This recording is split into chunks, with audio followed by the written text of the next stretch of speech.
There is a silence that only exists 1,000 miles from the nearest coast. It isn't truly quiet. It is a rhythm of creaking timber and endless gray water.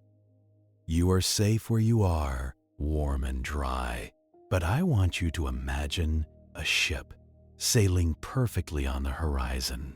The sails are full.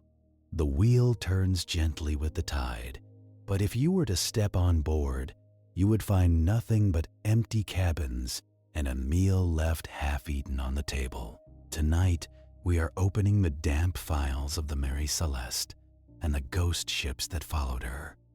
We are drifting into the mystery of vessels that kept sailing long after their crews vanished into the air. So, settle in and let the sound of the ocean carry you away. Let us drift back to the year 1872. It is December. The air is not cold, but it carries that deep, penetrating dampness that settles into your coat and refuses to leave. You are standing on the deck of a brigantine called the Dei Gratia. The name means by the grace of God, and right now, it feels like you are the only people God has remembered. Look out at the horizon. In every direction, there is only the Atlantic Ocean. It is a vast shifting pavement of gray and blue. It breathes.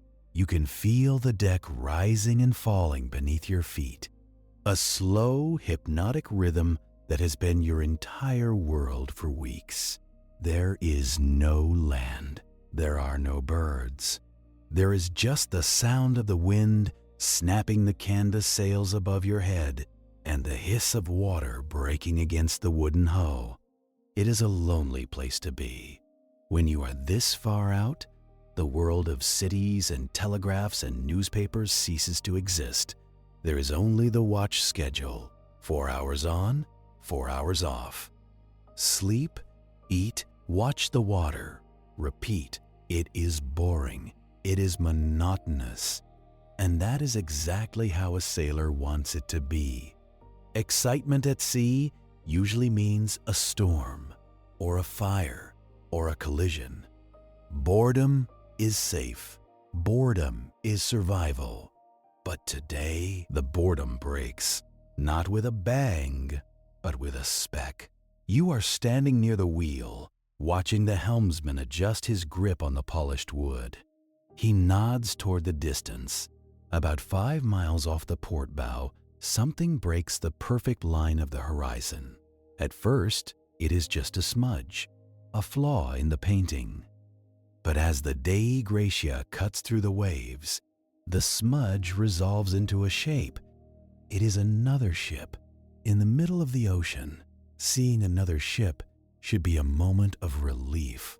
It is a reminder that you are not the last humans left on Earth.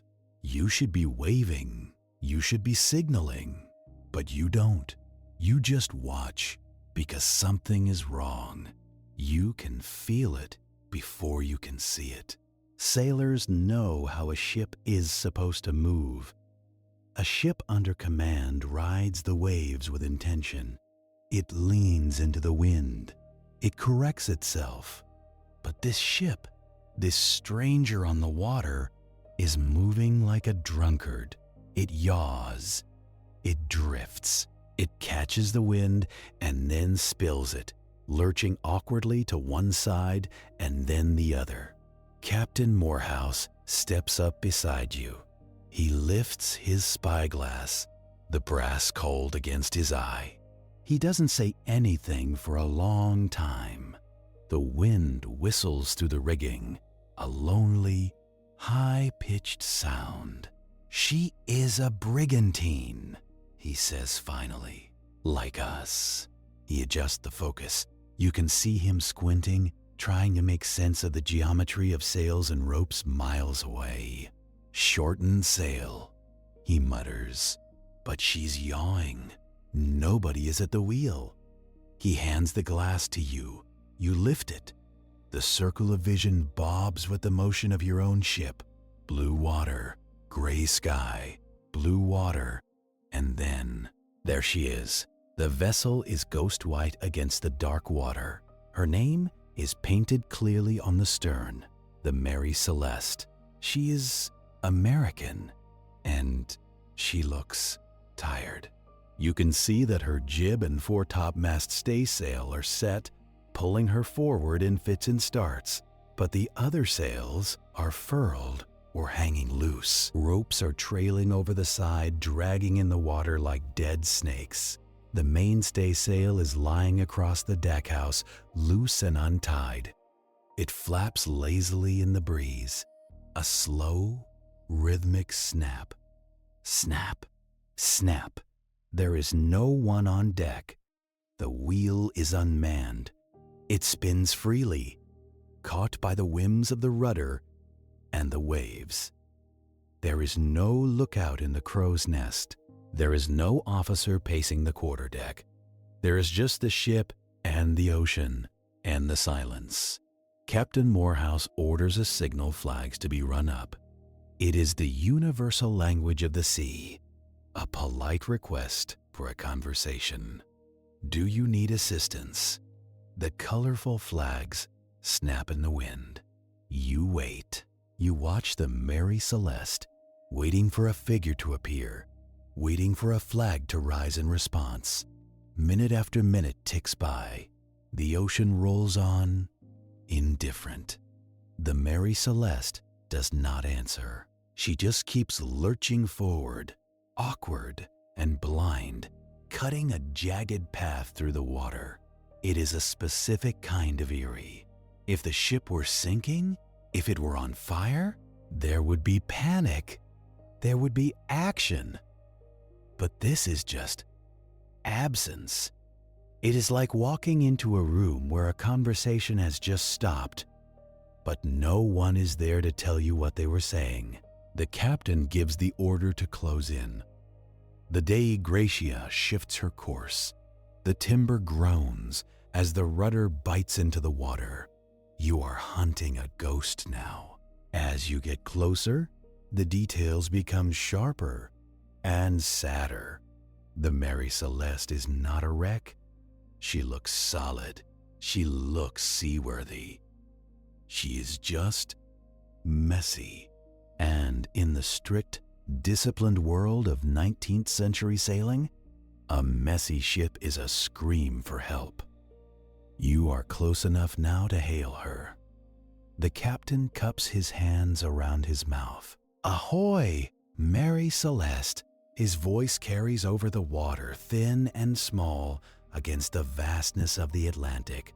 There is no answer, just the sound of water slapping against the hull. Ahoy! Is anyone on board? Silence. The crew of the Dei Gratia exchanges looks. You can see the unease in their eyes. Sailors are superstitious people. They believe in bad luck. They believe in omens. And a ship sailing itself is a very, very bad omen. But curiosity is stronger than fear, and maritime law is clearer than superstition. If that ship is abandoned, it is salvage. It is a prize. It is money in your pocket.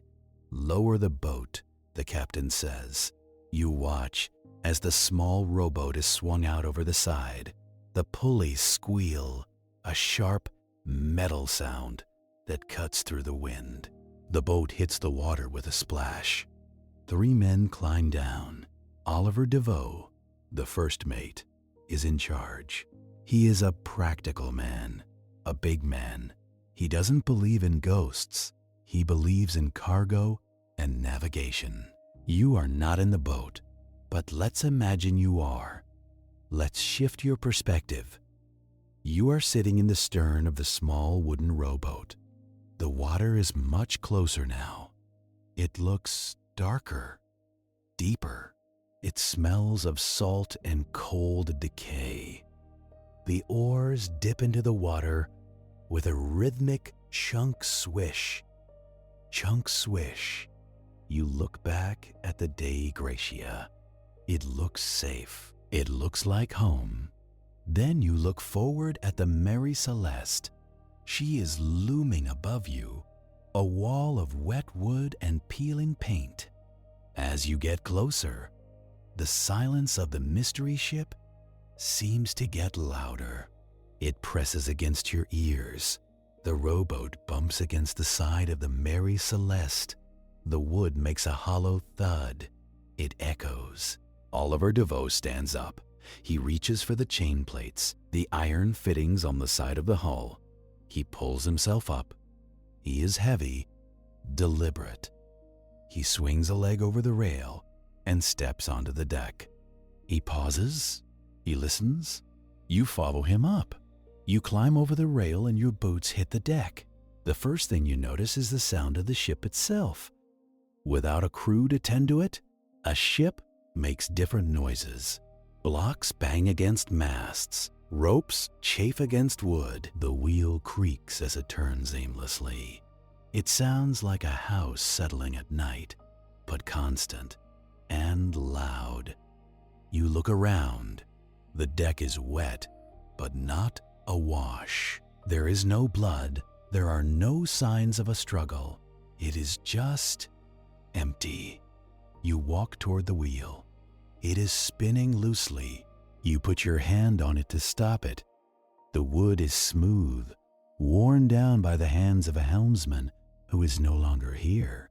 You check the binnacle, the housing for the ship's compass. The compass is gone. The glass cover is broken, shards glittering on the deck, but the compass itself has been pried out and taken. That is your first clue. This wasn't panic. Panic leaves things behind. Panic drops things. Taking a compass is a decision. It is a plan. You walk forward. The main hatch, the big square opening that leads down to the cargo hold, is secured. The wedges are in place. The cargo is safe. But the forehatch and the lazarette hatch are open. The covers have been removed and are lying on the deck. You peer down into the darkness of the hold. It smells of alcohol. Raw, industrial alcohol. That is the cargo. 1,701 barrels of it. It is a smell that burns the back of your throat. Hello? You call out. Is anyone down there? Your voice bounces off the barrels and comes back to you. No one answers. You walk back toward the cabin. This is where the captain lived. This is where the answers should be. The deckhouse is slightly raised, painted white, with small square windows.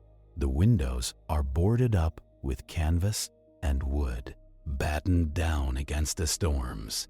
But the door, the sliding companionway door, is open. You step into the entryway. It is darker in here. The air is still.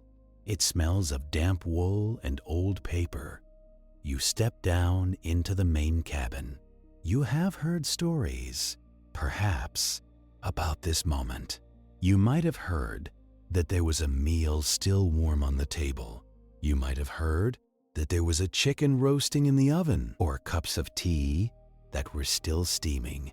Forget those stories. They are lies. They were invented by writers who wanted to sell magazines in the 1920s. The reality is far more mundane and far more haunting. There is no warm food. The stove in the galley has been cold for days. The ashes are gray and settled. But the cabin does look paused. You are standing in the living space of Captain Benjamin Briggs. He was a man who brought his family to sea. His wife, Sarah, his 2-year-old daughter, Sophia. They lived in these few square feet of wooden box, floating above the abyss, and you can feel them here. There is a rosewood melodeon, a small organ, pushed against the wall. A stack of sheet music sits on top of it. You run a finger along the keys. They are sticky with the salt air. There are books scattered on the floor, not thrown, but perhaps fallen from a shelf during a heavy roll. You pick one up. It is a Bible. The pages are swollen with moisture. You look at the table. It is not set for dinner. It is set for work. There are charts, maps of the Atlantic, rolled up and stowed in their racks, but there are no navigation instruments, no sextant, no chronometer. Just like the compass on the deck, the tools needed to find your way home are missing.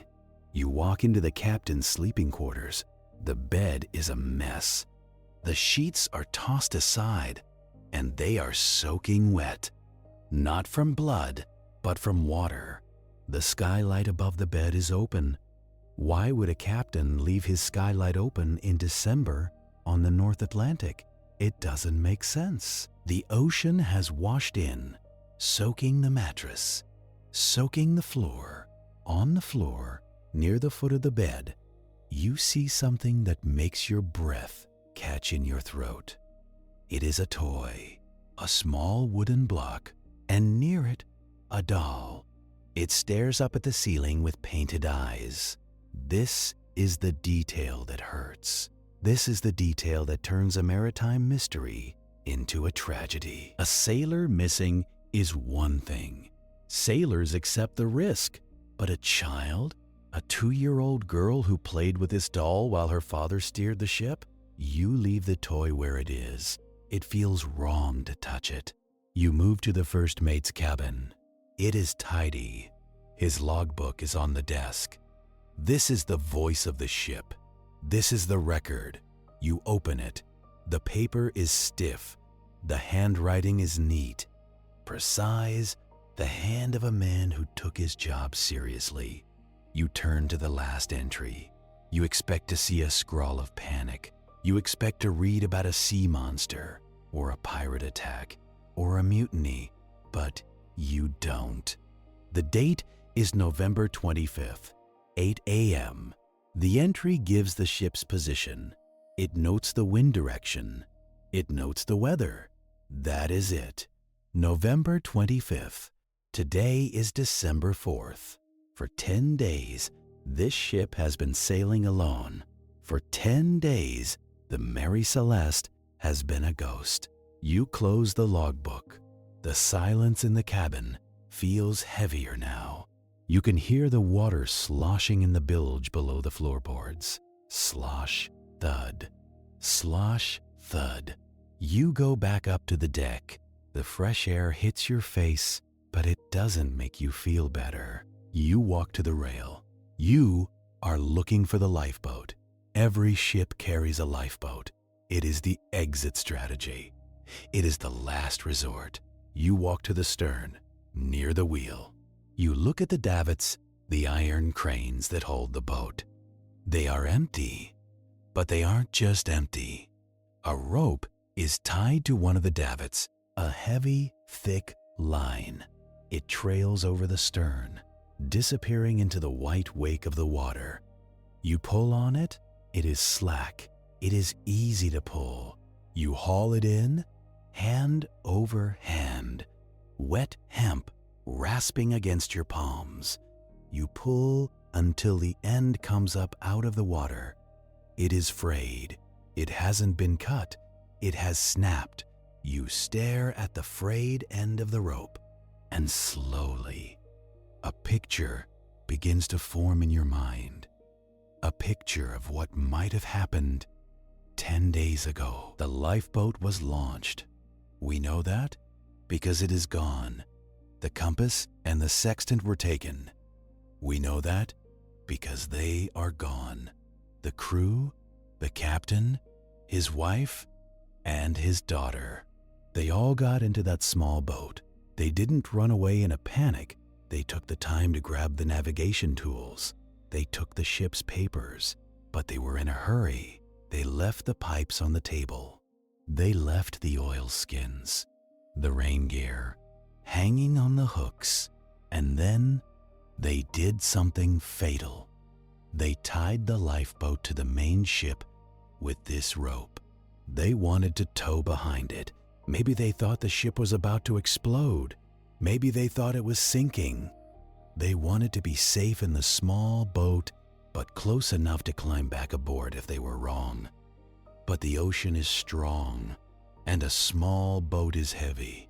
Imagine the waves rising. Imagine the Mary Celeste surging forward on a swell. The rope goes taut. It stretches. It groans. The people in the small boat look up at the high wooden wall of their ship, pulling away from them. They shout. They row. But the rope is the only thing connecting them to safety. Snap. The rope breaks. And in that second, the Mary Celeste becomes a ghost ship. She sails on, pushed by the wind, indifferent and blind. And the small boat, the boat with the captain, and the mother, and the child, it is left behind, bobbing in the wake. Getting smaller and smaller, you drop the wet rope back onto the deck. It makes a wet slap sound. This is the horror of the Mary Celeste. It isn't pirates. It isn't aliens. It isn't a sea monster. It is a mistake. A simple, mechanical failure of a rope. You look out at the empty ocean again. You can almost see them out there, waiting, watching their ship sail away from them, watching their salvation disappear over the horizon. But we are getting ahead of ourselves. That is just a theory. And in the world of investigation, a theory is nothing without evidence. And the evidence on the Mary Celeste is contradictory. Why did they leave in the first place? The ship wasn't sinking. You checked the pumps. There was some water in the bilge, maybe 3 feet. But for a cargo ship of this size, 3 feet of water is nothing. It is an annoyance, not a death sentence. The hull is sound. The masts are strong. So why leave? Why abandon a dry, safe ship for a tiny, open boat in the middle of winter? You walk back to the cargo hatches. The smell of alcohol is stronger here. You lean over the open lazarette. It is pungent. It makes your eyes water. Could that be it? Imagine you are Captain Briggs. You are carrying 1,700 barrels of explosive liquid. You know that alcohol fumes can build up in the hold. You know that a spark, a shift in temperature, could turn your ship into a bomb. Maybe you heard a rumble, a small explosion. Maybe some of the barrels leaked. You smelled the fumes. You panicked. You ordered everyone into the boat just to be safe. Just for a few hours. Just until the fumes cleared. "Get in the boat," you shouted. "Don't pack your bags. Just get the baby." You tied the rope. You drifted back. You watched the ship, waiting for it to explode. But it didn't. It just kept sailing, and then the rope broke. And then you were gone. It is a tragedy of irony. They died because they were trying to be too safe. They abandoned a ship that ultimately sailed itself perfectly across the ocean without them.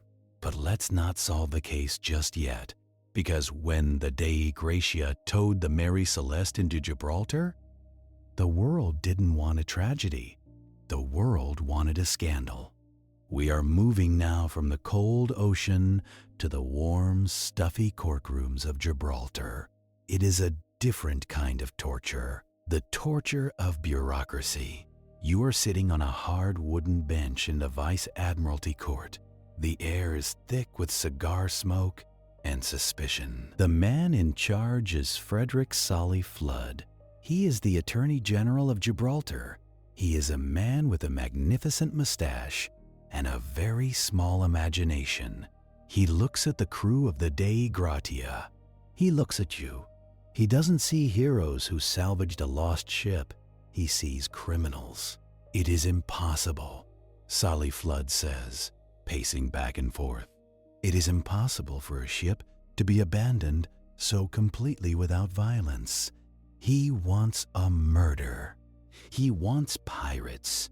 He wants to believe that the crew of the Dei Gratia killed the crew of the Mary Celeste to claim the salvage money. He presents his evidence.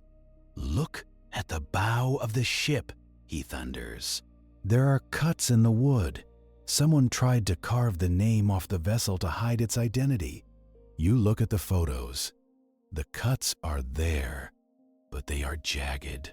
They look like simple wear and tear from the waves or ice. And look at the cabin." Solly Flood continues.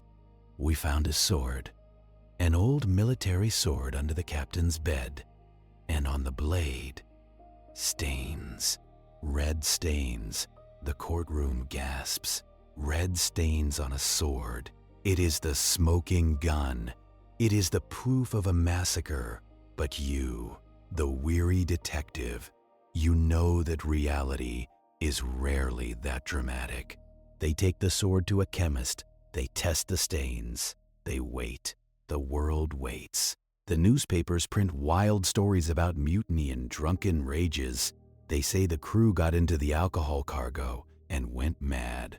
They say they killed the captain and threw the family overboard. The results come back. The red stains on the sword are not blood. They are rust, citrate of iron, just rust. And the cuts on the bow? They are just splinters from the twisted planks. Solly Flood is furious. His murder mystery is falling apart. There is no blood. There is no violence. There is just nothing. The court eventually awards the salvage money to the Dei Gratia, but they do it grudgingly. They give them only a fraction of what the ship was worth because they couldn't prove a crime, but they couldn't stop suspecting one. And that is where the Mary Celeste leaves us, suspended in a state of permanent suspicion. The ship was repaired. It was sold. It sailed again, but it was cursed. Sailors didn't want to work on her. Owners couldn't make a profit. She changed hands 17 times in the next 13 years. Eventually, a captain named Parker bought her. He didn't want to sail her. He loaded her with a cargo of cheap boots and cat food, insured her for way more than she was worth, and steered her straight into a reef off the coast of Haiti. He tried to sink her for the insurance money, but the Mary Celeste, stubborn to the end, refused to sink. She got stuck on the reef. She sat there, rotting in the sun, exposing the captain's fraud for everyone to see. It was an ignoble end for the most famous ghost ship in history, burnt on a reef to hide a petty crime. But the mystery of 1872 remains. It drifts in the back of our minds. It is the ultimate locked room mystery, except the room is a ship and the door is the entire Atlantic Ocean. You can close the file on the Mary Celeste now. Put it back in the box. The paper is dry, but the story is still damp. Let's move forward in time. Let's leave the 1900s behind and move to the 20th century. The ships have changed. They are bigger now. They have engines. They have radios. We think we have conquered the silence of the sea. We are wrong. It is 1921, January. We are on the coast of North Carolina. This is the graveyard of the Atlantic, the Diamond Shoals. Here, the ocean is not a vast, deep blue. It is shallow. It is churning. Sandbars shift overnight, hidden just inches below the waves. It is a trap. You're standing on the beach at Cape Hatteras. The wind is howling. The sand stings your face. You look out at the shoals, and you see a ship. She is a massive 5-masted schooner, the Carol A. Deering. She is beautiful, she is modern, and she is stuck. She has run aground on the Diamond Shoals, her sails set, her prow driven hard into the sand. The waves are smashing against her hull, breaking over the deck. But just like the Mary Celeste, she looks strangely peaceful. The Coast Guard tries to reach her, but the weather is too violent. The waves are too high. For days, they can only watch from the shore. They can see the ship, they can see the sails, but they cannot see any people. Finally, the storm breaks. The sea calms down. A lifeboat from the cutter Rescue manages to pull alongside the the Carol A. Deering. History repeats itself so often, the names start to blur. You climb aboard the Deering, it is the same feeling, the same silence.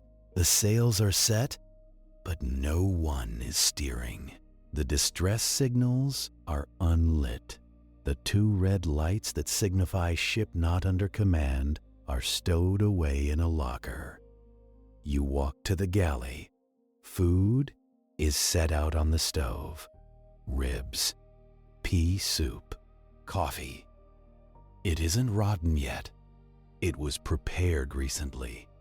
They were about to eat. You walk to the captain's cabin. It is empty. But this time, the clues are different. The navigation equipment is gone. Yes, the chronometer gone, but the personal effects are also gone. The captain's clothes, the crew's bags. This wasn't a panic. This was an evacuation. But where is the lifeboats? Gone. And then you hear a sound, a small, pathetic sound coming from the pantry. Meow. You open the door. There is a cat, a gray, 6-toed cat. It looks up at you, hungry and annoyed. Congratulations. You have found the sole survivor of the Carol A. Deering. The cat can't tell you what happened. The cat can't tell you about the tension between Captain Wormel and his first mate. It can't tell you about the rumors of bootlegging or Bolshevik sympathizers or pirates hijacking ships to smuggle rum during Prohibition. The cat just wants food. The investigation into the Deering was chaotic. It involved the FBI. It involved the State Department. They looked for pirates. They looked for mutineers. They found a message in a bottle that claimed the crew was kidnapped by a submarine, but it turned out to be a hoax written by a man who just wanted his name in the paper. In the end, the most likely theory is mutiny. The captain was old. He was sick. He didn't get along with his officers. The ship was running rum. It is a recipe for disaster, but we will never know for sure. The crew of the Carol A. Deering vanished just as completely as the crew of the Mary Celeste. The ocean swallowed them, and the ship, the beautiful 5-masted schooner, she was deemed a hazard to navigation. They couldn't pull her off the sand, so they blew her up with dynamite. Another ghost ship destroyed to clear the path. But while ships vanish on the water, sometimes the people vanish from the land that guides them. We are leaving the American coast now. We are traveling east, far east, to the jagged, storm-battered coast of Scotland. It is the year 1900. December again. December seems to be a bad month for the sea. We are going to the Flannan Isles. Imagine a cluster of rocks sticking out of the North Atlantic. They are steep. They are green with moss and slick with birdlime. They are uninhabited except for the sheep and the puffins and the 3 men who live in the lighthouse. the Eilean Moor Lighthouse. It is a masterpiece of engineering. A white tower, 74 feet tall, built to withstand the worst weather on the planet. You are Joseph Moore. You are the relief keeper. You have been on the mainland for your break, and now you are returning to the Rock to start your shift. It is December 26th, Boxing Day. You are on the ship Hatteras. As you approach the island, you are looking for the signal. The lighthouse keepers are supposed to fly a flag to welcome the relief ship. There is no flag. You look for the men. They are usually down at the landing stage, waiting to catch the ropes, eager for news from the mainland, eager for their mail. There is no one on the landing stage. The captain of the Hatteras blows the ship's whistle, a loud, mournful blast that echoes off the cliffs. Whew! Silence. He fires a flare. It arcs into the gray sky, burns bright red, and fizzes out. Still silence. You feel a knot of dread in your stomach. You get into the small boat. You are rowed to the landing stairs. You climb up the wet stone steps. The gate at the top is closed. That's strange. The gate should be open. You walk up the steep path to the lighthouse. It is quiet. The only sound is the wind and the crying of the seabirds. James, you call out. Thomas, Donald. No answer. You reach the lighthouse. The heavy entrance door is shut, but unlocked. You push it open. Hello? You step into the kitchen. The fire is out. The ashes are cold, but everything else is normal. The plates are clean. The floor is swept. The clock on the wall has stopped. It stopped at regular intervals, meaning nobody wound it. You go up the spiral stairs to the sleeping quarters. The beds are made. You go up to the light room. The lamp is clean. The oil fountains are full. Everything is ready to be lit, but it hasn't been lit for days. You go back down. You look at the coat rack near the door. This is the detail that bothers you. There are 3 keepers on the island: James Ducat, Thomas Marshall, and Donald MacArthur. There are 3 sets of oilskins, the heavy waterproof gear they wear outside. 2 sets are missing. 1 set is still hanging on the hook. That means one man, Donald MacArthur, went outside without his gear in December in the North Atlantic. Why would an experienced keeper go out into a storm in his shirt sleeves? You check the logbook. The entries are disturbing. December 12th, gale north by northwest. Sea lashed to fury. Never seen such a storm. Waves very high, tearing at blocks. James Ducat irritable. December 13th, storm continued through night. Wind shifting west. Ducat, MacArthur crying. MacArthur crying? Donald MacArthur was a veteran sailor. He was a tough man. Why was he crying about a storm? And here is the strangest part. You check the weather reports from the mainland and passing ships.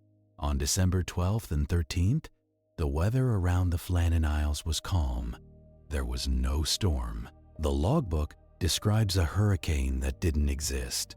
The final entry is on December 15th. Storm ended. Sea calm. God is over all. And then, nothing. 3 men, gone. You search the island. You go to the West Landing. The damage is incredible. Iron railings, bent like wire.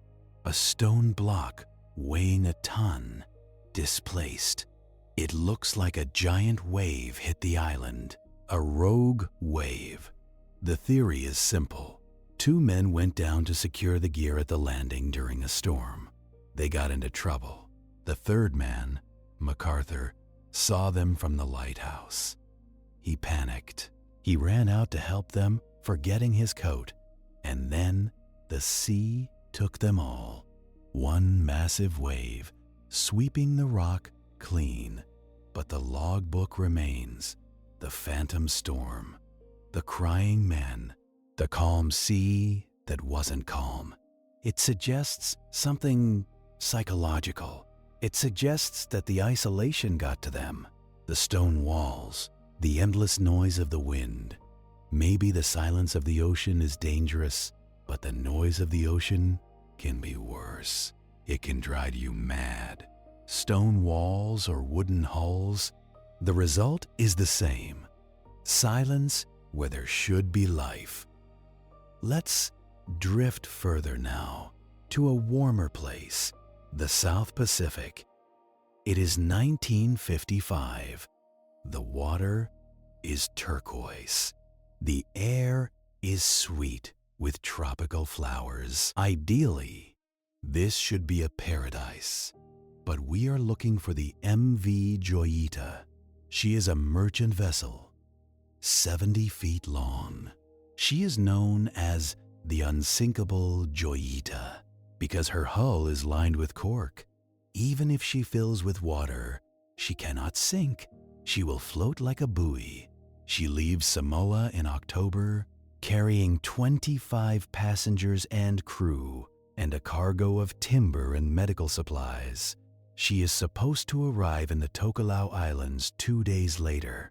She never arrives. A search is launched. Planes scour the ocean. Ships patrol the routes. Nothing. 5 weeks later, a passing ship spots something floating awkwardly in the water. It is the Joyita. She is listing heavily to port. Her rail is underwater. She is waterlogged, but she is floating, just like she was designed to do. But when the boarders climb onto the tilted deck, they find a familiar scene. No passengers, no crew. 4 tons of cargo, gone. The radio is tuned to the international distress frequency, 2182 kHz. The switch is on, but the aerial cable is broken. The message never went out.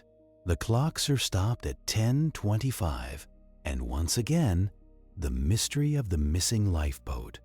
The Joyita carried 3 life rafts. All of them are missing. This is the part that baffles the investigators. The captain, Dusty Miller, was an experienced seaman. He knew the ship was unsinkable. He knew the cork lining would keep them afloat indefinitely. He would never, ever order an evacuation into small rafts in the middle of the open ocean. The ship, even waterlogged, was the safest place to be. So why did they leave? Did the passengers panic? Did they force the captain to launch the rafts? And if they did launch the rafts, where did they go? There was no storm. The weather was fine, but 25 people in 3 rafts vanished without a trace. No debris, no bodies, nothing. The Joyita was towed back to port. They found a doctor's bag on board. Inside was a stethoscope, a scalpel, and 4 lengths of blood-stained bandages. Someone was hurt. Was there a fight, a mutiny, or just an accident during the panic? We look for complex reasons. We want a story about Japanese fishing boats poaching in the area, or Soviet submarines, or insurance fraud.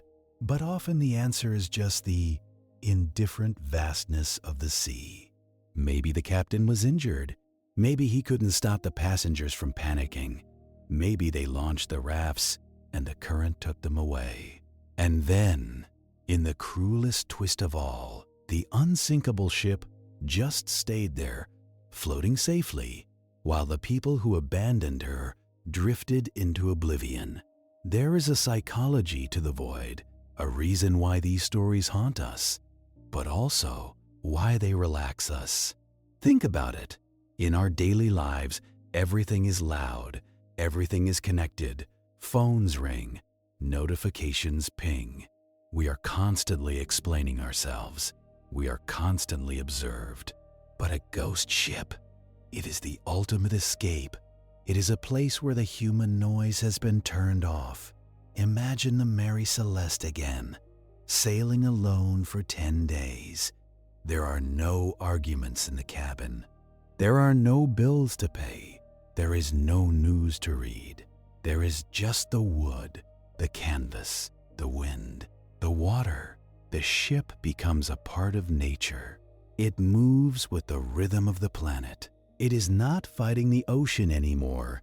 It is riding it. There is something peaceful about that image. A vessel crafted by human hands, returning to the wild. The wood creaks, the salt sprays, the sun rises and sets. It is a slow decay. The iron rusts, the paint peels, the ropes fray. It is the world claiming back its materials. And for us, lying in the dark, safe in our beds, there is comfort in the unanswered question. We live in a world that demands answers. We want to know why and how and who. We want closure, but the ocean doesn't give closure. It gives silence. And in that silence, there is permission to let go. You don't have to solve this mystery. You can't solve it. The evidence is gone. The witnesses are gone. All that is left is the rhythm. Creak splash, creak splash. So, let's go back to the deck of the Mary Celeste. It is night now. The investigation is over. The Dei Gratia has sailed away. You are alone on the ghost ship, but it isn't scary. The moon is high. It paints a silver path across the black water. The stars are incredibly bright, piercing the darkness with hard, cold light.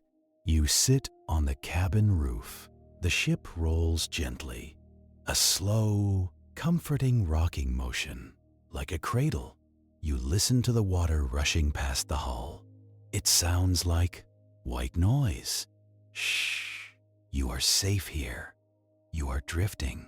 The compass is gone, but you don't need to know where you are going. You are just sailing. The sails above you are full of wind. They make a soft drumming sound. You close your eyes. You can feel the cool air on your face. You can taste the salt. You are 1,000 miles from the nearest coast. 1,000 miles from your problems. 1,000 miles from the noise. There is only the Atlantic. The ship lifts and falls, lifts and falls, breathing, drifting. The horizon is blurring into the sky. The gray water meets the gray clouds. There is no line anymore, just a soft, endless haze. The mystery will remain. The Mary Celeste will keep hers. The Joyita will keep hers. The Flannan Isles will stand silent, and that is okay. We don't need to know. We just need to listen to the creaking timber, to the endless water, to the silence. But sleep for the ocean is a rare luxury. The water never truly rests. It moves in a constant, slow circulation, dragging cold water from the poles to the equator and back again.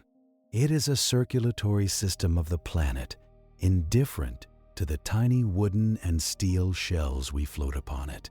So, while your eyes are heavy, let us not close the file just yet.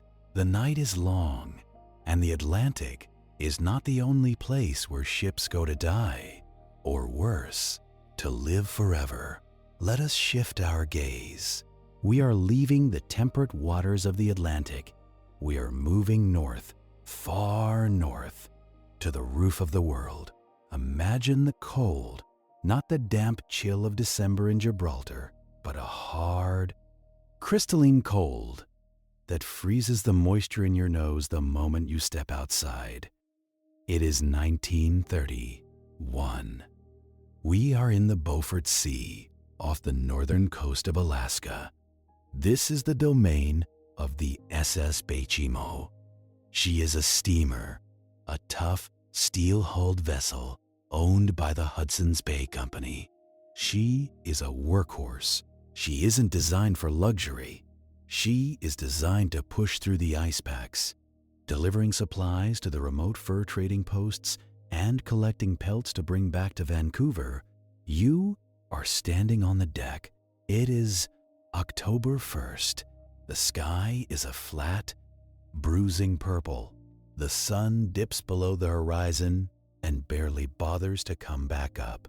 The ocean here doesn't just splash, it grinds. The Beichimo is carrying a fortune in furs, but she is in trouble. The winter has come early. The ice pack, that massive, shifting continent of frozen water, is moving in. You can hear it. It sounds like distant thunder or like heavy furniture being dragged across a wooden floor upstairs. Groan, crack. The captain, a man named Cornwell, tries to outrun it. He pushes the engines hard. Smoke billows from the stack, black against the white landscape, but the ice is faster. On October 1st, the ice closes the door. The channel of open water narrows, and then it disappears. The Beichimo is trapped. Imagine the sensation of the ship stopping. It isn't a sudden halt. It is a slow, squeezing stop. The ice presses against the hull from all sides. The steel shrieks in protest. The ship is lifted slightly, held in the vice grip of the frozen sea. There is nothing to do but wait. The crew shuts down the engines. The silence of the Arctic descends. It is a profound silence. No wind, no waves, just the vast white emptiness. You are stuck here for weeks. The crew plays cards. They check the hull. They watch the ice. They build small huts on the ice nearby, just in case the ship is crushed. And eventually, the weather turns violent. A blizzard screams down from the pole. The temperature drops to levels that make the metal brittle. The crew abandons the ship, retreating to the safety of a shelter on solid land a half-mile away. For 3 days, the snow is a blinding wall. You cannot see your hand in front of your face. You can only listen to the wind howling like a banshee. When the storm finally breaks, you emerge from the shelter. You rub the frost from your eyelashes. You look out toward the spot where the Beichimo was trapped. It is gone. The ice is there, broken, jumbled, but the massive steel ship, the 1,300-ton steamer, has vanished. The captain assumes the worst. He assumes the storm broke the ice, the ship was crushed, and it sank to the bottom of the freezing dark water.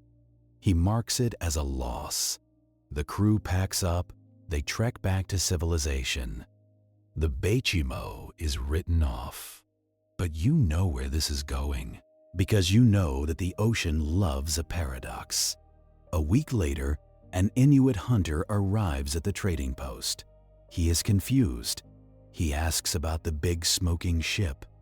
"I saw it," he says, 45 miles south. Just drifting. The captain is stunned.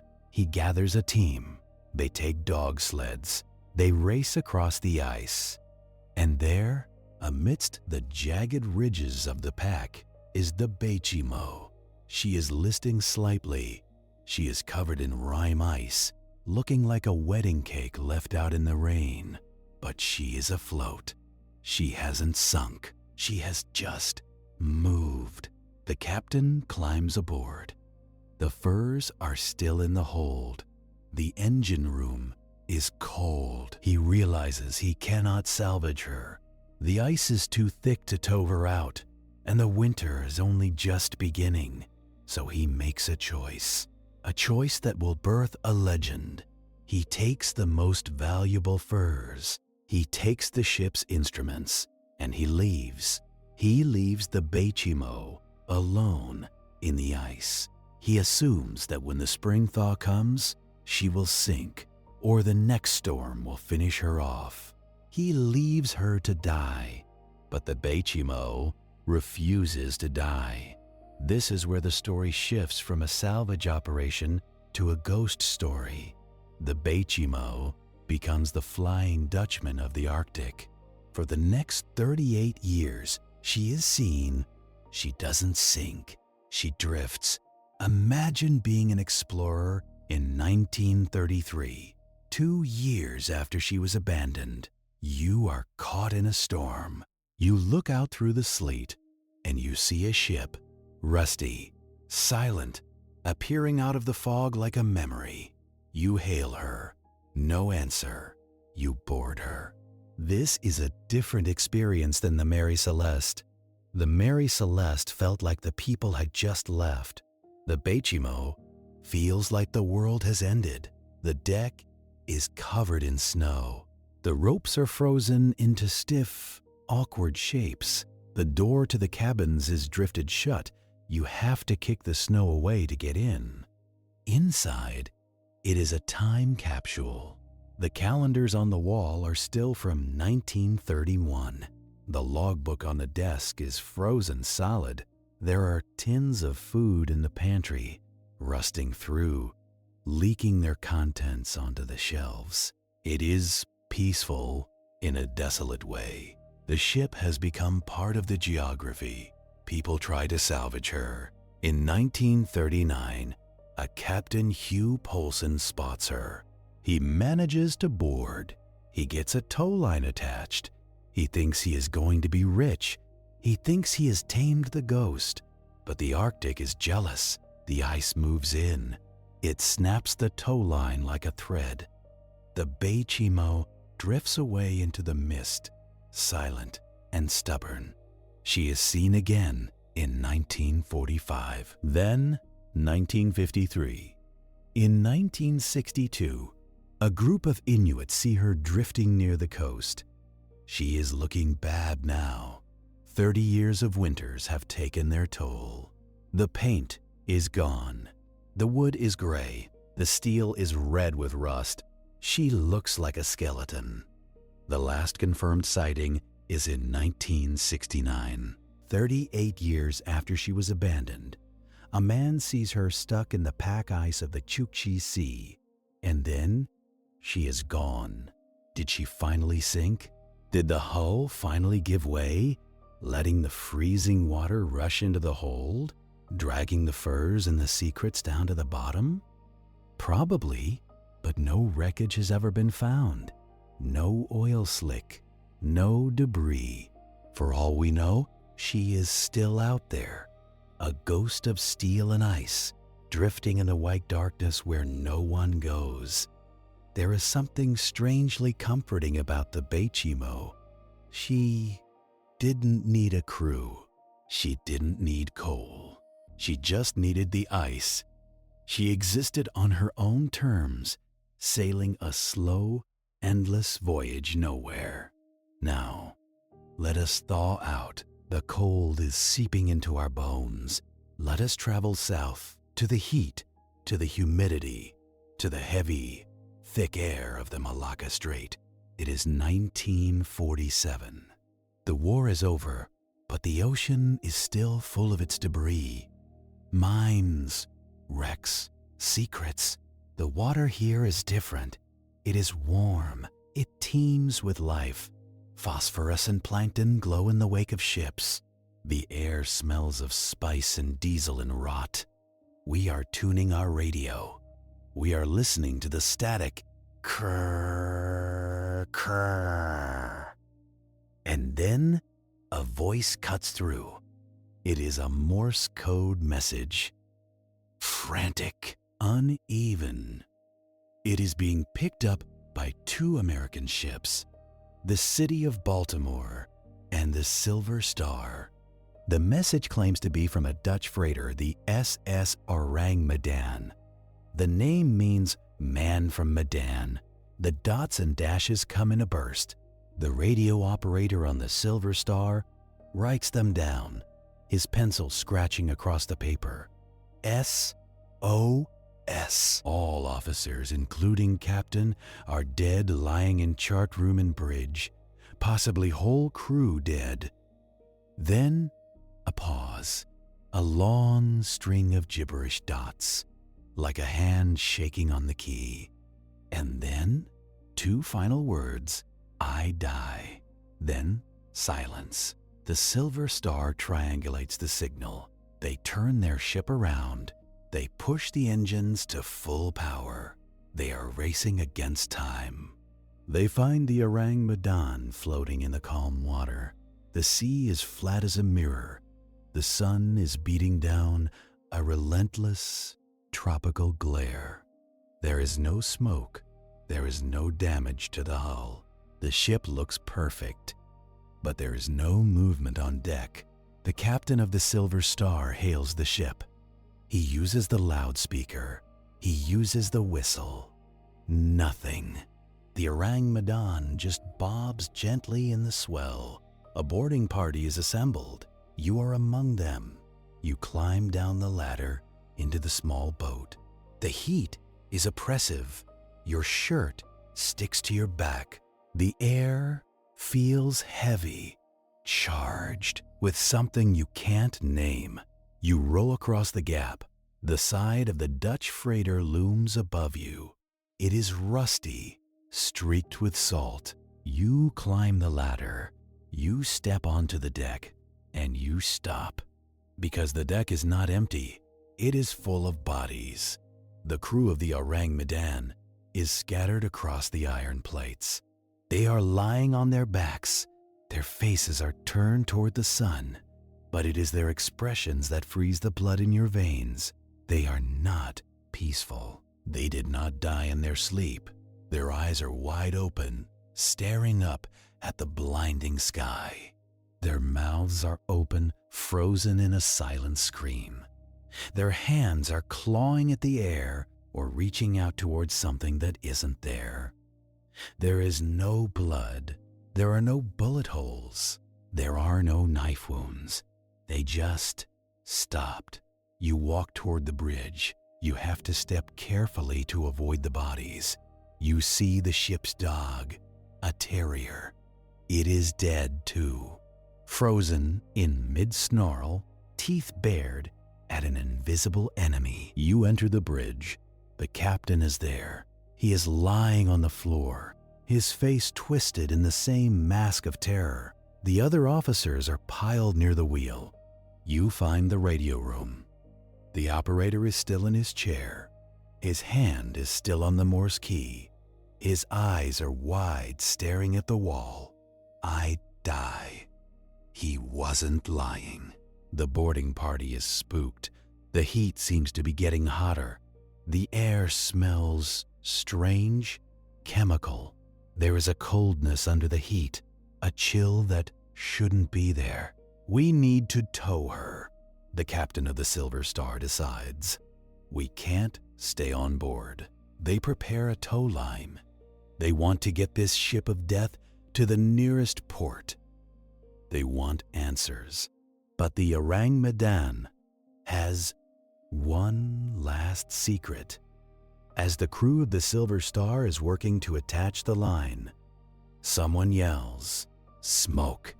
A wisp of thick yellow smoke is curling up from the number 4 cargo hold.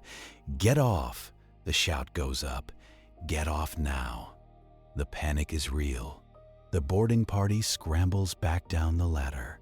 They jump into the boat. They row like madmen away from the freighter. They are barely clear when the explosion happens. It isn't a small pop. It is an earth-shattering boom. The Orang Medan lifts out of the water. The steel hull rips open like paper. Fire, bright and violent, engulfs the superstructure. The ship breaks in two. It hisses as the water rushes in.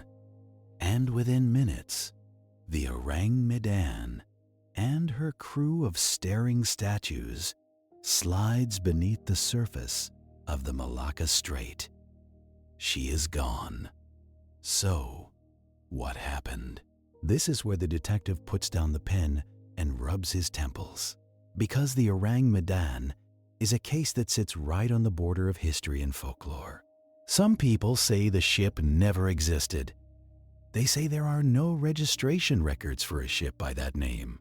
They say it is just a sailor's yarn, spun over too much rum in a Singapore bar.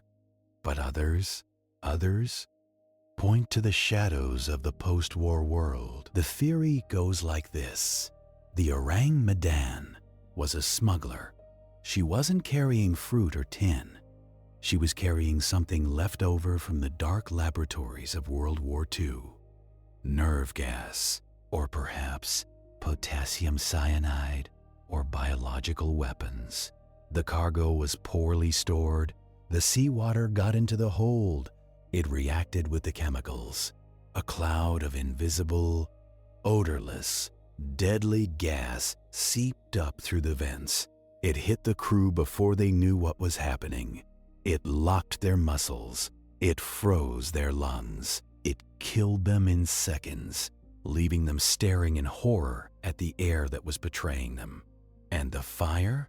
The chemical reaction continued, building heat until it detonated the rest of the cargo. It is a plausible explanation. It fits the lack of injuries. It fits the terror. It fits the explosion. But it implies a conspiracy. It implies that a ship was sailing with a cargo so dangerous that its very existence had to be erased from the records. Maybe that is why it is so unsettling. Not because of ghosts, but because of the stupidity of men. We create poisons. We put them on rusty ships and we send them out into the ocean where anything can happen. The water closes over the Orang Medan. The bubbles rise and pop. The ocean returns to its calm, rhythmic swell. The evidence is at the bottom of the trench. You are safe in your bed. You are not carrying a cargo of nerve gas. The air in your room is clean. Breathe it in. Feel it fill your lungs. It is safe. Now, let us move closer to the present day. We tend to think of these mysteries as black and white photographs, things that happen to men with handlebar mustaches and pocket watches. We think that with GPS and satellite phones, we are immune to the silence of the sea. We are wrong. Let's go to Australia, the Great Barrier Reef. The year is 2007. The water is turquoise. The sun is shining. It is a perfect day for sailing. A helicopter pilot is flying over the reef. He looks down and sees a catamaran, a beautiful 30-foot yacht called the Kaz 2. She is drifting. Her sails are up, but they are shredded. She is sailing in circles near the outer reef. The authorities are notified. A rescue boat is sent out. They board the Kaz 2, and they find a modern Mary Celeste. This isn't a damp wooden ship from the 1800s. This is a modern yacht. There is a laptop on the table. It is turned on. It is running. There is food on the table. Plates set for lunch. Knives and forks. The engine is running. It is in neutral. Idling.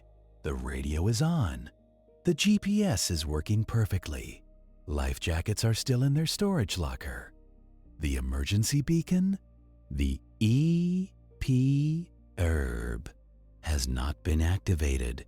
But the three men, Derek, Ron, and James, gone. It is baffling. The sea was calm. The weather was good. These were experienced men. They were friends. They were on a dream trip around Australia. Why would three men leave a perfectly good boat with the engine running and lunch on the table. Investigators found a video camera on board. They pressed play, and they watched the last moments of the crew. The video shows the men laughing. They are fishing. The sun is shining. The water is blue. In the background, you can see a long white island. Everything is normal. Everything is happy. The video ends, and then silence. The coroner had to piece together a theory from the emptiness, and the theory is a tragedy of errors, a domino effect of small mistakes. Here is what they think happened. One of the men went to the back of the boat to fish. Maybe his lure got caught. Maybe he slipped. He fell in. The boat was moving. Not fast, but fast enough. The second man saw his friend fall. He yelled. He jumped in to help him. Instinct, panic. Now 2 men are in the water. The third man, the skipper, stayed on board to turn the boat around. He started the engine, but maybe he realized he couldn't turn fast enough. Maybe he saw his friend struggling. Maybe the wind caught the sails and the boat jibed, the boom swinging violently across the deck. Maybe it knocked him in. Or maybe he just tried to lower the sails and fell. Suddenly, all 3 men are in the water. And the boat? The boat has the engine running. The sails are up. It is moving faster than a man can swim. Imagine that moment. You are treading water. The water is warm. The sun is bright. You can see your boat, your safe haven, your lunch, your radio. It is just 20 feet away, then 30, then 50. You swim, you scream, but the boat, the machine, doesn't care. It keeps going. You watch it sail away toward the horizon, and you are left alone in the Great Barrier Reef. There are sharks here. The currents are strong. The Kaz 2 was found days later. The men were never found. It is a terrifying thought, a misplaced step, a moment of distraction. And suddenly, the line between life and death is drawn by the distance of a few meters of water. The Kaz 2 sits in the evidence locker of our minds as a reminder. Technology doesn't save you. GPS doesn't save you. The ocean is still a wilderness. And sometimes the ships don't just disappear. Sometimes they are swallowed by something bigger than the ocean itself. They are swallowed by history. Let us open a very old, very dusty file. We are going back to the era of steel and steam, but before the modern world truly took hold. 1918, March. The world is at war. The Atlantic is a battlefield. U-boats prowl beneath the waves like iron sharks. Convoys zigzag across the ocean, desperate to avoid the torpedoes. But there is one ship that doesn't need to worry about U-boats. She is a giant, the USS Cyclops. She is a collier, a ship designed to carry coal for the U.S. Navy. She is massive, 540 feet long. She has a crew of 306 men. She is built of heavy steel. She is armed. She leaves Barbados on March 4th, heading for Baltimore. She is carrying a full load of manganese ore. She sends a message. Weather fair, all well. And then she vanishes. Not a trace, no wreckage, no oil slick, no bodies, no distress call. 306 men, a 500-foot steel ship, gone. It is the single largest loss of life in U.S. naval history not involving combat. What could eat a ship that size without burping up a single life jacket? People blamed the Germans. They said a U-boat must have torpedoed her. But after the war, the German records were checked. No U-boat was in the area. No mines were laid there. People blamed the Bermuda Triangle. The Cyclops disappeared right in the heart of it. They talked about magnetic anomalies, rogue waves, sea monsters. But the detective looks at the blueprints. He looks at the cargo manifest. Manganese ore is heavy, very heavy, much denser than coal. The Cyclops was used to carrying coal. The crew was used to loading coal. If you fill the holds with ore the same way you fill them with coal, you overload the ship. You make her sit too low in the water. You mess with her center of gravity. And the Cyclops had a structural flaw. She had a flat bottom. She was designed to roll in the waves. But if the roll period synced up with the wave frequency, the rolling could become violent. Imagine the ship in a storm.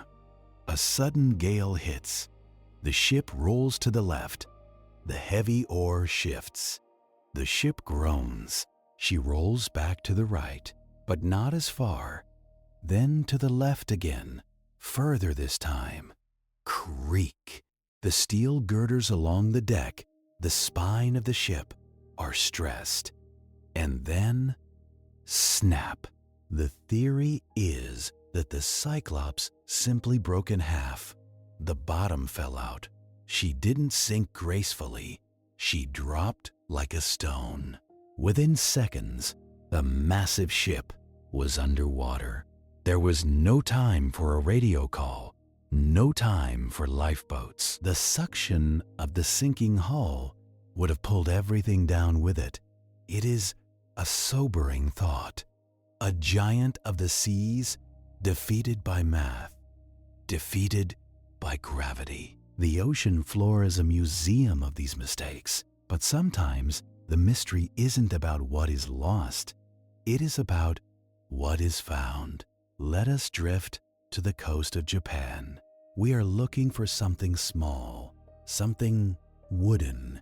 These are the ghost ships of Japan. Every year, dozens, sometimes hundreds, of small wooden boats wash up on the western coast of Japan. They are rickety.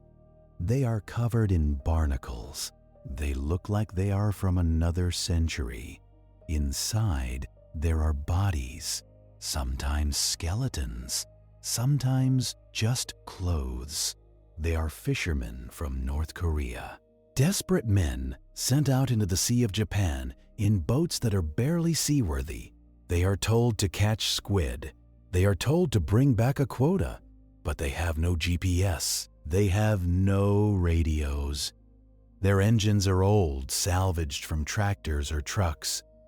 They have little fuel. They drift too far. The current catches them. The engine dies, and they become ghosts. They drift for weeks, months. The winter winds blow them across the sea. They huddle together for warmth, but the cold winds, thirst winds. When they wash up on the beaches of Japan, they are a silent testament to a tragedy happening in slow motion. The Japanese authorities treat them with respect. They cremate the remains. They store the ashes in a temple labeled only with a number and the date they arrived. It is a modern mystery, but the cause is ancient. Hunger, desperation, the cruelty of the sea toward those who are unprepared. You can picture the boats bobbing on the gray waves, small specks in a vast ocean. No one knows they are lost until they are found. And that is the recurring theme, isn't it? The isolation. Whether you are on a billion-dollar battleship or a rotting wooden skiff, the ocean treats you the same. It does not care about your rank. It does not care about your technology. It only respects physics, buoyancy, displacement. If you violate the rules, the ocean takes you. But let us step back from the tragedy. Let's find the beauty in the isolation again. Because for every ship that vanishes, there are thousands that sail safely. Imagine the traffic of the ocean right now. At this very second, while you are lying there, there are 50,000 merchant ships on the high seas, tankers the size of skyscrapers, container ships carrying televisions and toys and clothes. They are moving silently through the night. On the bridge of a modern container ship, it is quiet. The officer of the watch stands in the dark, illuminated only by the glow of the radar screens. He sips his coffee. He watches the horizon. He is safe. The engines hum deep in the belly of the ship, a heartbeat that vibrates through the steel floors. Thrum, thrum, thrum. It is a hypnotic sound. He looks out at the stars. Far from the light pollution of the cities, the Milky Way looks like a cloud of spilled milk. The phosphorescence in the water mirrors the sky. It is a world of peace, a world of routine. Most of the time, the ocean is not a monster. It is a highway, a silent, fluid highway that connects us all. But the anomalies, the ghost ships, they remind us of the edge. They remind us that the highway is built over a wilderness. Let's look at one final case before we let the current take us completely. A case that is less about disappearance and more about the uncanny. The SS Valencia, 1906, the coast of Vancouver Island. This is a place of fog and rocks. They call it the graveyard of the Pacific. The Valencia strikes a reef in the fog. It is a disaster. Panic, confusion. The ship doesn't sink immediately, but the waves are too high for the lifeboats. Many people die. It is a tragedy. But the story doesn't end there. Months later, sailors in the area start seeing something strange. They see a lifeboat, but not just drifting. They see it moving against the current. They see figures in it, skeletons, rowing. Now, this is likely folklore, a trick of the light, a hallucination born of guilt and fear. But years later, nearly 30 years later, a lifeboat from the Valencia was found. It was found floating in Barkley Sound. It was in remarkably good condition. The paint was still visible. But here is the catch. It was found in a cave, a sea cave. How did it get there? The cave was deep inside a fjord. The currents shouldn't have taken it there. And why was it not smashed to pieces against the rocks? It was simply docked, waiting, as if the ocean decided to keep a souvenir. We project so much onto these empty vessels. We fill their hulls with our fears. We see skeletons rowing where there is only sea spray. We hear voices in the wind where there is only air moving over water. Because the alternative is too boring. The alternative is that the Valencia lifeboat just drifted, that the Mary Celeste just had a broken rope, that the Cyclops just snapped. We want the ghost. We want the mystery. Because a mystery implies meaning. A mystery implies that there is a story. Randomness is terrifying. A story is comforting. So we tell the stories. We polish the brass on the ghost ships. We keep them sailing in our minds. You can let go of the details now. The names, the dates, the tonnages, they don't matter. What matters is the image of a ship, any ship. Picture it, a wooden schooner, 3 masts, white sails. It is night. The sea is calm. The water is the color of ink. There is no one on board. The wheel is tied off. The lanterns are unlit. But the ship is sailing. It is cutting through the water with a gentle hiss. It is not lost. It is just alone. It has nowhere to be, no cargo to deliver, no schedule to keep. It is free. The wind pushes it gently. The current guides it. It rocks you. Back and forth, back and forth. You are on that ship, not as a passenger, not as a ghost, but as the observer. You are lying on the deck. The wood is cool. You are looking up at the rigging, the complex web of ropes and spars, silhouetted against the stars. You hear the creaking, creak, groan. It is the ship talking to itself. You hear the water splash, gurgle. It is a lullaby.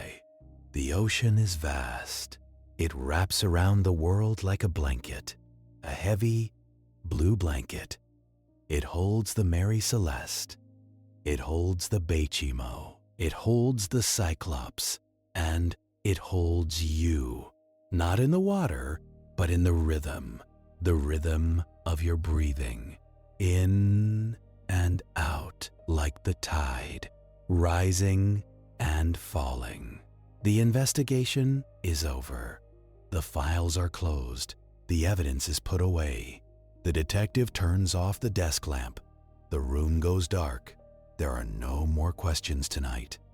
Only the drift, the slow, steady drift. But before you let the current take you completely, we have to ask the question that keeps the detective awake at night.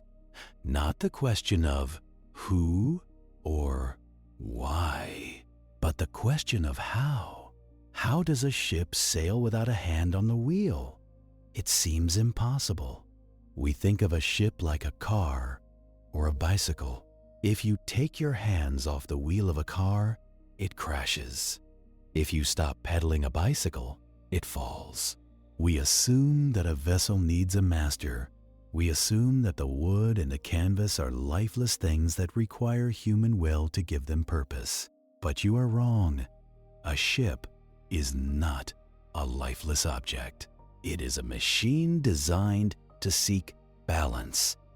It is a creature of physics. And if you understand the physics, the image of the Mary Celeste or the Cas-2 sailing themselves becomes less like a ghost story and more like a lesson in aerodynamics and hydrodynamics. It is boring science, but it is the kind of science that lets you sleep because it explains the impossible. Imagine the forces at work. There are two invisible hands pushing on every sailboat. One is the wind, pushing against the sails. We call the center of that pressure the center of effort. The other is the water, pushing against the hull and the keel. We call that the center of lateral resistance. When a captain steers, he is fighting to keep these two forces in conversation. But a well-designed ship, a ship like the Mary Celeste, wants to find a groove. If the sails are set just right and the wheel is lashed, the ship will find its own path. If the wind gusts and pushes the bow down, the shape of the hull in the water changes. The physics shift. The boat naturally turns back into the wind, spilling the excess pressure from the sails and slowing down. It corrects itself. It is called weather helm. It is a safety feature built into the very geometry of the planks. So when we imagine these ghost ships, do not imagine them careening wildly across the waves. Imagine them breathing. The wind hits, the ship leans, the rudder corrects, the ship straightens. Lean, straighten, lean, straighten. It creates a rhythm, a mechanical heartbeat that can last for weeks or months. As long as the sails hold, the ship will keep seeking that balance. It is trying to stay upright. It is trying to survive. It is almost biological. And while the ship sails itself above the water, something else is happening below the waterline. Something slower, something that speaks to the true fate of all human things. The ocean is claiming it back. We talked about the decay, but let's look at it closely. Let's pull out the magnifying glass and look at the chemistry of a ghost ship. Because the silence of the ocean is not empty, it is busy. The moment a ship stops moving fast, the life begins to settle.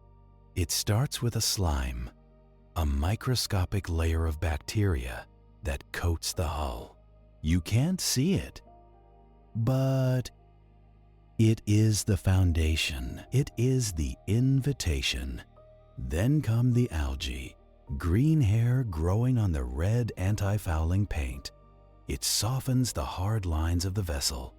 It blurs the distinction between the machine and the water. Then the barnacles, Cirripedia. They are ancient creatures. They drift in the water as tiny larvae looking for a home. When they find the hull of a drifting ship, they cement themselves to it. They grow hard calcium shells. They open their feathery legs to catch the plankton. One barnacle is nothing, but 1,000,000 barnacles? They add weight. They add drag. They change the sound of the water rushing past. A ship that has been drifting for a year does not sound like a ship anymore. It sounds like a reef. And then there is the rust. Iron is strong. Steel is mighty. But salt water is patient. It finds a scratch in the paint. Just a tiny scratch, maybe where a chain rubbed against the rail. The salt water gets in. It acts as an electrolyte.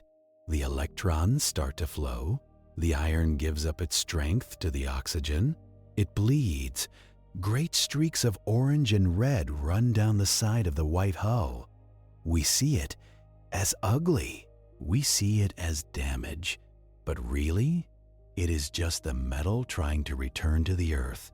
It was dug up, smelted, beaten into shape, and now, slowly, atom by atom, it is going back. There is a peace in that.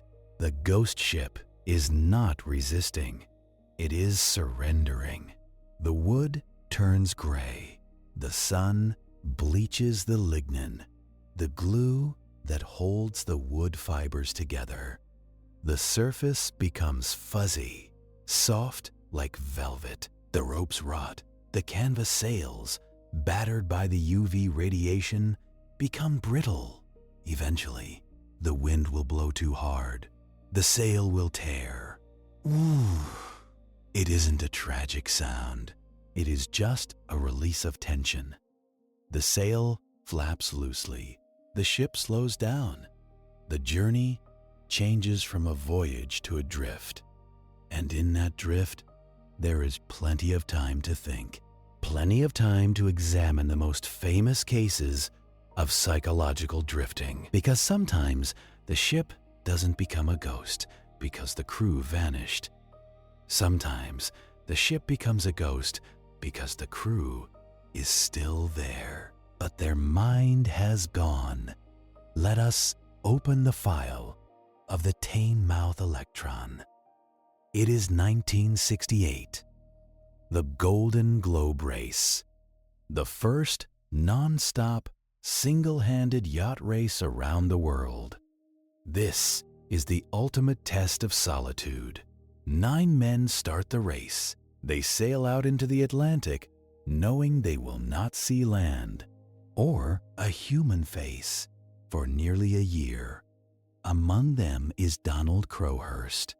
He is not a professional sailor. He is an electrical engineer, a dreamer. He has built a trimaran, a 3-hulled boat called the Teignmouth Electron. It is fast, it is modern, but It is unfinished. He leaves England in a rush. The deck is cluttered with supplies he didn't have time to stow. The hatches aren't sealed properly. He is already behind schedule. You can imagine him standing in the cockpit as the coast of England fades away. He is waving to the cameras. He looks confident, but inside, he is terrified. He knows the boat isn't ready. He knows he isn't ready, but he goes anyway because of the prize money, because of his pride. Weeks pass. The Atlantic is rough. The Tynemouth electron starts to leak. The hatches let in water. The radio breaks down. Crowhurst realizes he can't make it around the world. The Southern Ocean, with its 40-foot waves and freezing winds, will kill him. His boat will fall apart, but he can't go back. If he goes back, he is a failure. He is bankrupt. He is humiliated. So, alone in the middle of the ocean, Donald Crowhurst makes a decision that will turn his boat into a floating confession booth. He decides to cheat. He decides to float in the South Atlantic, hiding in the empty spaces of the ocean where the shipping lanes don't go. He will wait for months while the other racers circle the globe. Then, when they are coming back up the Atlantic toward England, he will slip back into the race. He will pretend he went around the world. He begins to fake his logbooks. Imagine the work involved. He has to calculate where he would be if he were sailing fast. He has to invent weather reports. He has to invent star sightings. He sits in his damp cabin, the boat rocking gently in the calm waters off Brazil, and he writes a fictional story of a hero conquering the Southern Ocean. While he writes, the silence closes in. He is alone, truly alone. He is living a lie that he can never tell anyone. The weeks turn into months. The isolation starts to eat at his mind. There is no one to talk to, just the radio static, just the birds. He starts to write other things in his logbook, not navigation coordinates, philosophy. He writes about the nature of the universe. He writes about cosmic beings. He writes about the merging of man and God. His handwriting changes. It becomes jagged, chaotic. The logic breaks down. The engineer is dissolving into the mystic. He writes 25,000 words of madness. He convinces himself that he has become a god, that by leaving the world of men, he has transcended the laws of physics. July 1st, 1969. The race is nearing its end. The other racers are approaching the finish line. Crowhurst knows he has to rejoin them, but he can't. The lie is too big. The reality is too heavy. He knows that if he goes back, they will look at his logs. They will see the deception. On July 1st, at 10:40 a.m., he writes his final entry. It is finished. It is the Mercy. 9 days later, a British mail ship, the Picardy, spots a trimaran drifting in the Atlantic. It is the Tynemouth Electron. The sails are yellowed. The hull is stained with algae. It looks like a ghost ship. The crew of the Picardy boards her. They find the cabin empty. They find the logbooks on the table, the fake navigation, the manifesto of madness. They find a half-eaten meal. They find the life raft still on board. Donald Crowhurst is gone. He stepped off the back of the boat. He carried his chronometer, the instrument of time, with him. He slipped into the calm, warm water of the Atlantic. He left the boat to drift. The Tynemouth Electron was towed to land. But nobody wanted her. She was a symbol of tragedy, a symbol of what happens when the silence of the ocean meets the noise of a troubled mind. She was sold. She was moved to the Caribbean. She was beached on the island of Cayman Brac. And she is still there today. If you go to Cayman Brac, you can walk through the brush. Near the airport, you will find her. The wood is rotting. The fiberglass is cracked. The name is faded. But she is still the Teignmouth Electron, the boat that sailed a race that never happened. This is the darker side of the psychology of the void. The ocean acts as a mirror. If you are strong, it reflects your strength. If you are cracked, it reflects your cracks. And if you stare into it for too long, as Crowhurst did, you might lose the ability to tell where you end and the water begins. But let us step away from the madness. Let us step away from the surface entirely. Because the true ghosts, the ones that last forever, are not the ones that drift. They are the ones that sink. We usually think of shipwrecks as piles of rot. We think of the Titanic slowly being eaten by iron-eating bacteria, dissolving into rusticles that collapse into the mud. We think of wooden ships eaten by shipworms, the Teredo Navalis that bore into the planks and turn history into dust. But there is a place where the ocean does not eat ships, a place where the ocean preserves them. Let us travel to the Black Sea. It is a unique body of water.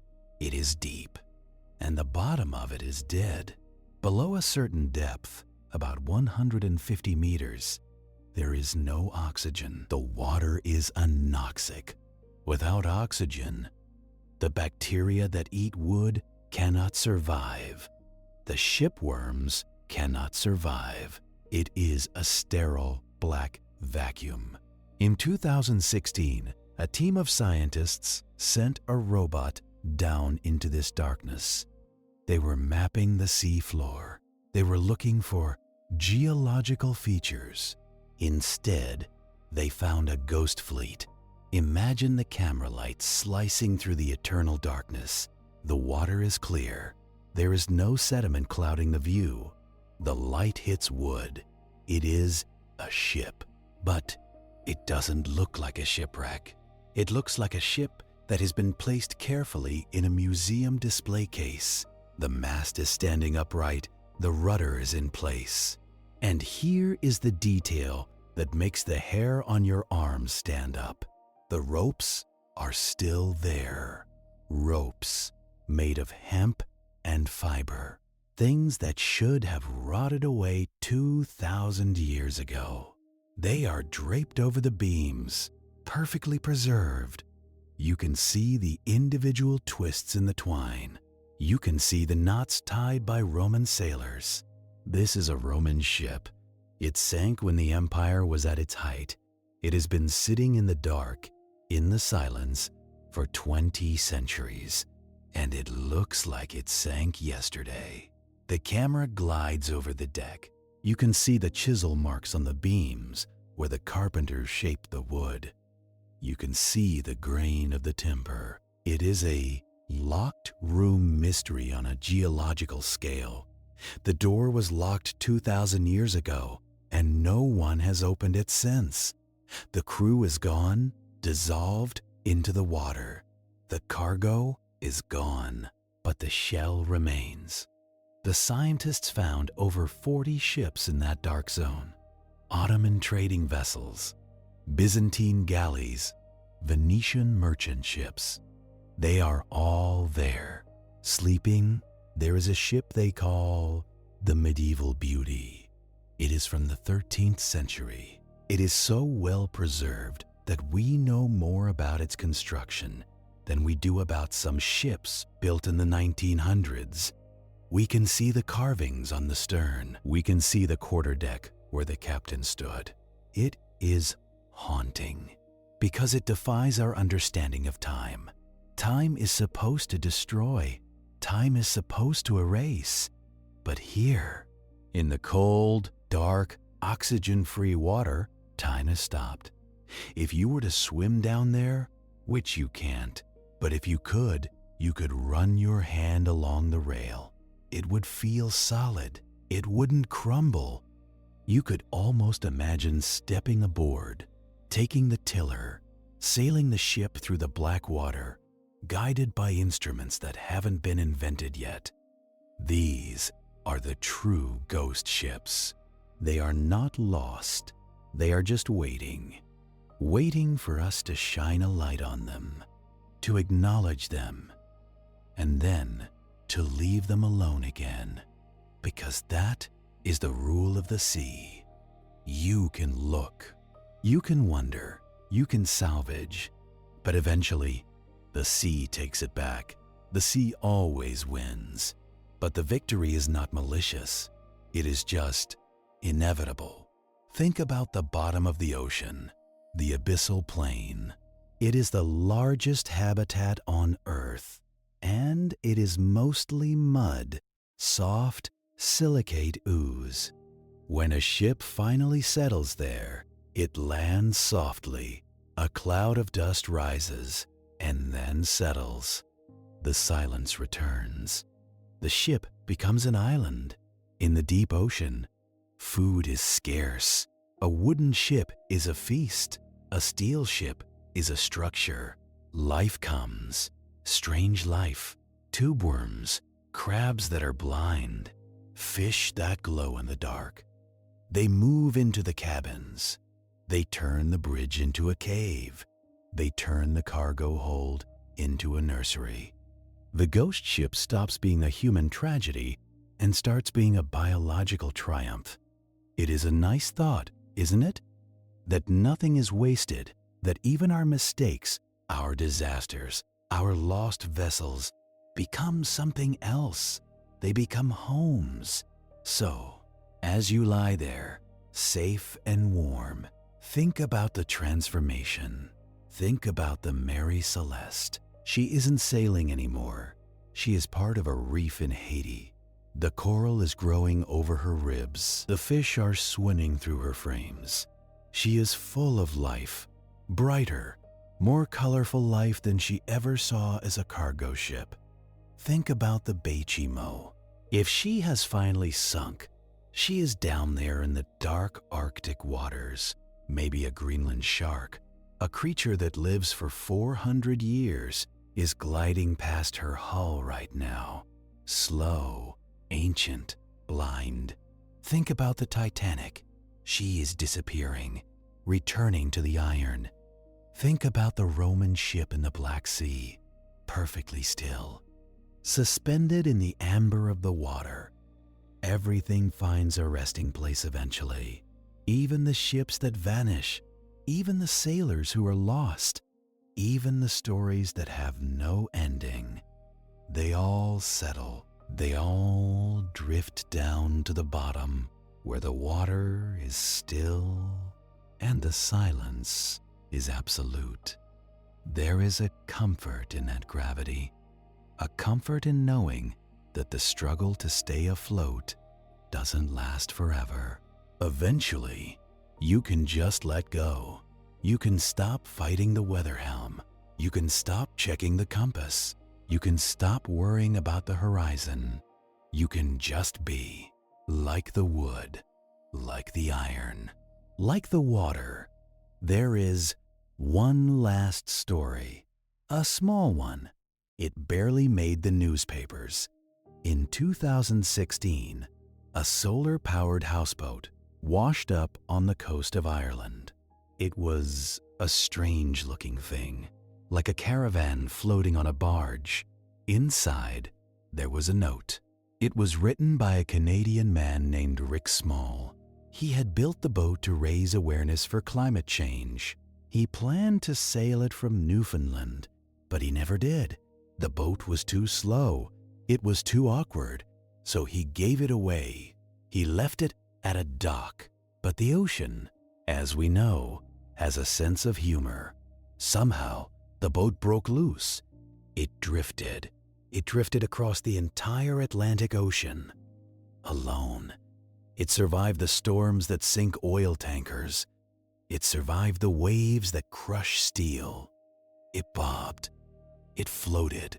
It drifted for thousands of miles. And it landed gently on a beach in County Mayo. The locals found it. They read the note. They marveled at the journey. A boat that was never meant to sail sailed the ocean. A boat that had no captain found a destination. It is a reminder that you don't always need a plan. You don't always need to know where you are going. Sometimes the current knows better than you do. Sometimes the best thing you can do is just lift your anchor, let go of the dock, and see where you end up. Maybe you end up on a beach in Ireland. Maybe you end up in the Black Sea. Maybe you just drift in the moonlight forever. It doesn't matter. The motion is the point. The drift is the point. The slow, hypnotic, endless drift. Now, bring your attention back to the room, but keep the image of the ocean in your mind. Imagine the room is a cabin. It is warm. It is dry. It is safe. Outside, the wind might be blowing, but in here, it is still. You are the captain of this ship, but your watch is over. The logbook is closed. The pen is down. You have checked the horizon. It is clear. You have checked the hatches. They are secured. You have checked the course. It is set for sleep. There is nothing left to do. The ocean will carry you. Feel the bed beneath you. It is supporting you, just like the water supports the hull. You don't need to hold yourself up. You can let the mattress take the weight. Let your shoulders drop. Let your hands uncurl. Listen to the rhythm of your own breathing. In and out. Rise and fall. It is the same rhythm as the tide. It is the same rhythm as the waves lapping against the side of the Mary Celeste. Swish, thud, swish, thud. Imagine the water is dark blue, almost black. It is smooth like glass. The stars are reflecting in it. You are drifting on that water. No engine, no noise, just the gentle momentum carrying you forward.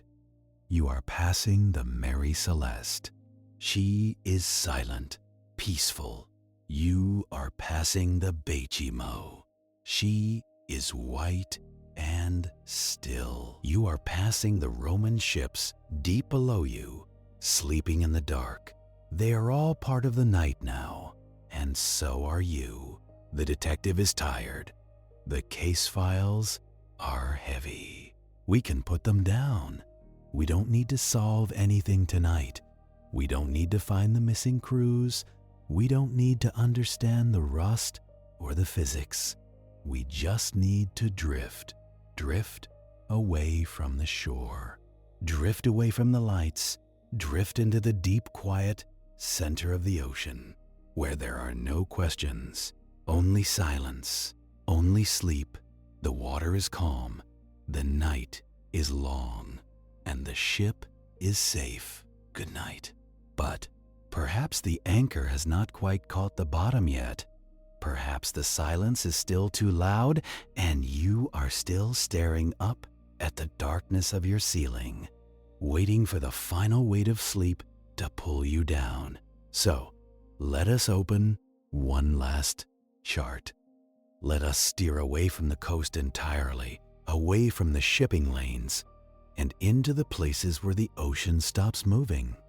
If you sail far enough into the North Atlantic, you will find a sea that has no shores. It is called the Sargasso Sea. It is the only sea on Earth defined not by land, but by currents. The Gulf Stream, the North Atlantic Current, the Canary Current, and the North Atlantic Equatorial Current. They spin in a giant, slow circle, a clockwise gyre. And in the center of that circle, the water is still. it is a place of stagnation. Imagine the water here. It is deep, clear blue. The visibility is endless, but floating on the surface are vast mats of gold. Sargassum, a type of seaweed that never attaches to the seafloor. It just floats. It lives, reproduces, and dies on the surface. It forms islands of yellow weed that stretch for miles. For centuries, sailors were terrified of this place. They called it the Sea of Lost Ships. They believed the weed was thick enough to trap a vessel. They imagined ships stuck in the tangled vegetation, rotting away while the crew starved. That isn't true, of course. The weed isn't strong enough to hold a ship, but the air is. This is the home of the doldrums, the hoarse latitudes.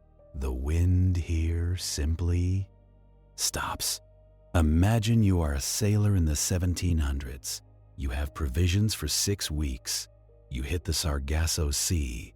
The sails go slack. The rigging hangs loose. The ship stops. The sun beats down. The water is flat and oily. The golden weed surrounds you like a net. You wait for the wind. 1 day passes. 2. A week. The silence is absolute. The only sound is the creaking of the drying wood. The water is so clear you can see fish swimming 50 feet down, mocking you. This is the true horror of the ocean. It isn't the storm. A storm is active. A storm is a fight. You can battle a storm, but you cannot battle the calm. You cannot fight nothing. You just sit there. You watch the food run out. You watch the water barrels go dry. You start to see things in the heat haze.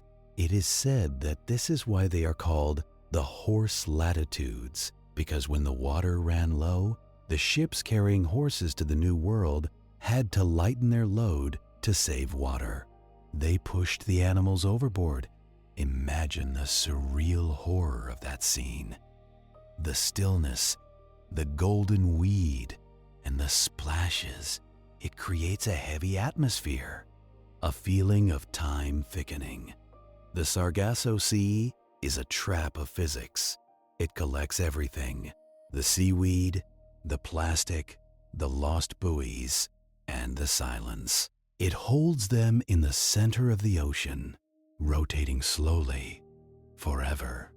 It is the world's largest lost and found.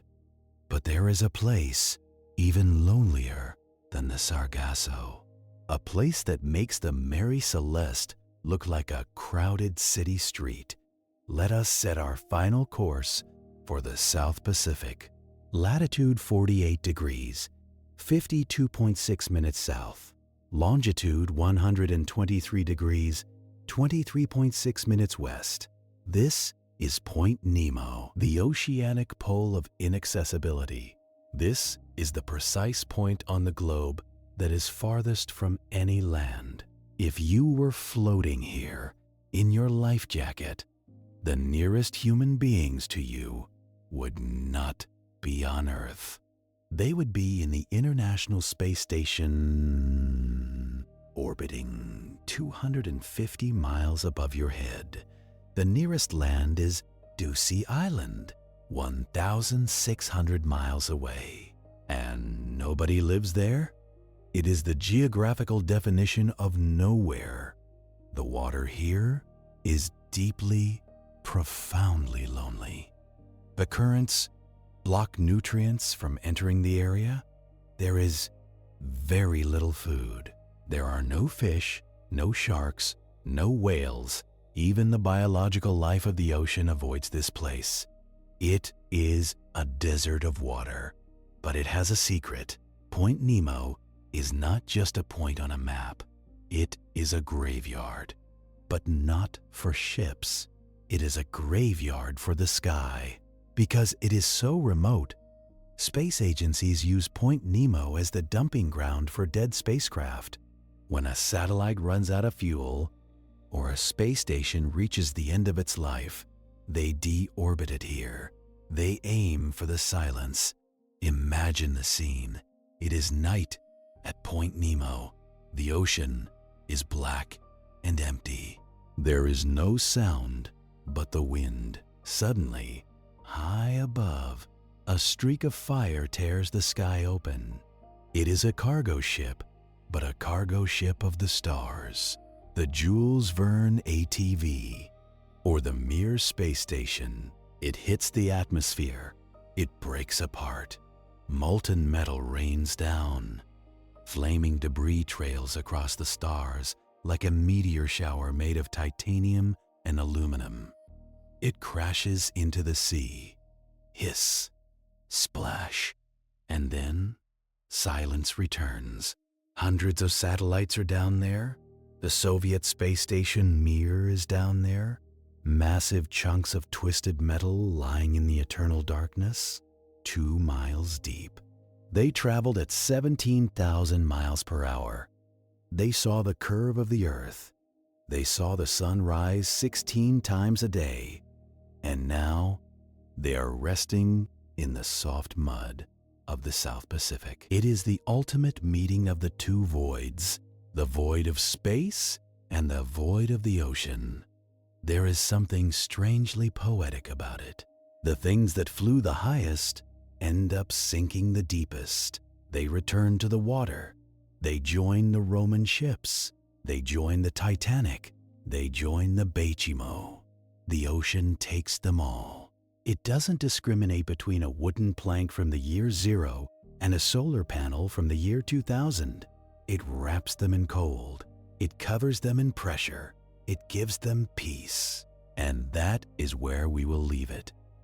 At the quietest place on Earth, you are floating at Point Nemo now. The water is still. The sky is vast.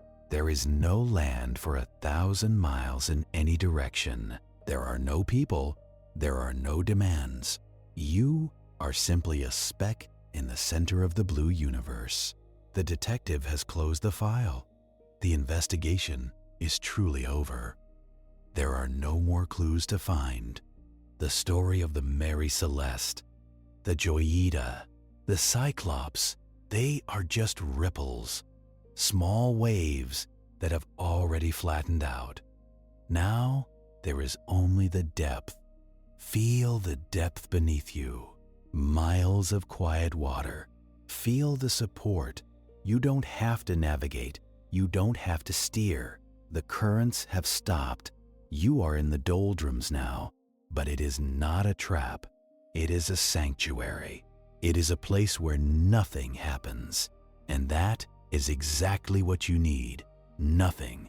Just the slow, heavy, wonderful weight of doing nothing. Let the darkness of the room become the darkness of the water.